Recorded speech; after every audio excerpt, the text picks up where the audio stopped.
Sunt Ciprian Hom și am descoperit un lucru pe care puțini adulți vor să-l accepte. Copiii vor să învețe lucruri noi, dar nu-i ajută nimeni să învețe cum să învețe. Sistemul școlar pare copleșit și chiar depășit în fața avalanșei de stimuli oferiți de internet, calculator sau telefonul mobil. Cu ceva timp în urmă, fiul meu m-a întrebat: de ce trebuie să merg la școală? Și la ce mă ajută să știu sistemul digestiv al parameciului, de exemplu? Sincer, n-am știut ce să-i răspund. Iar eternul "daia că așa trebuie", pe care eu și generații întregi l-am auzit de la părinții noștri, nu mi se pare a fi un răspuns. Am observat în schimb că propria curiozitate a copilului meu, în special față de forma în care află diverse informații, pare a fi singurul stimulant natural pentru învățare. Și e natural pentru că așa învățăm cu toții. Am remarcat că forma în care subiectul își desfășoară misterele în fața copilului este cel mai bun profesor cu care s-a întâlnit vreodată.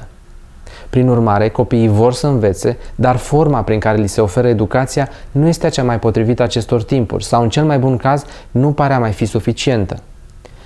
Dacă internetul, calculatorul și telefonul mobil sunt jucăriile preferate ale copilului meu, am stat și m-am întrebat cum le-aș putea transforma în instrumente utile pentru învățarea programei școlare. Și am luat lecție de lecție, le-am transformat în șir de slide-uri în PowerPoint, iar în timp ce citeam lecția am dat drumul la reportofon pentru a putea reauzi aceeași lecție în mașină sau pe telefonul mobil. Ca să fiu sigur că reține, am ales 10 întrebări simple la care fiul meu răspundea doar cu adevărat sau fals. Când am început să aplic metoda, cumva într-o joacă, fiul meu era în clasa 5-a și avea media puțin peste 8.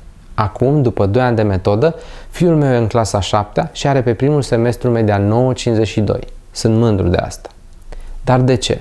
Pentru că învață exact așa cum îi place să se și joace, cu computerul pe net și cu telefonul mobil. Și învață pentru că are rezultate. Iar rezultatele bune au dus la respect de sine. Respectul de sine a dus către recunoaștere, iar recunoașterea s-a adăugat respectului de sine.